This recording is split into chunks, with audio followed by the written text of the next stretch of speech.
We just won a lawsuit and I want to share about it because I think it's really important. Our client came to us after she had had her green card interview at the local office and never heard back. No request for evidence, no notice of intent to deny, nothing at all.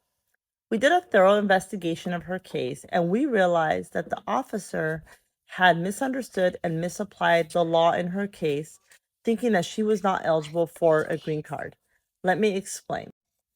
Her case was covered by the Child Status Protection Act, which is a complicated law that basically determines whether one is treated as a child for immigration purposes, and that determines when one is eligible for a green card.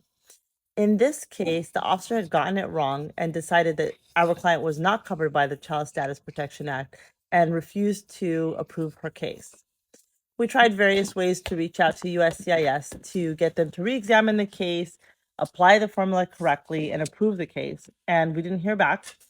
So we ended up filing a lawsuit called a mandamus, and we also filed a complaint under the Administrative Procedure Act, the APA, in which we asked the district court to basically order USCIS to re-examine the case, apply the formula correctly, which would mean that she was protected by the Child Status Protection Act, and then approve her green card.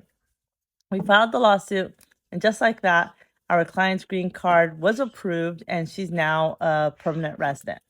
The reason why I mention this case and why I think it's so important is that while there are really long processing delays across USCIS, sometimes the delay might be because there's a mistake in your case or misapplication or misunderstanding of the law by an officer. So just something to keep in mind.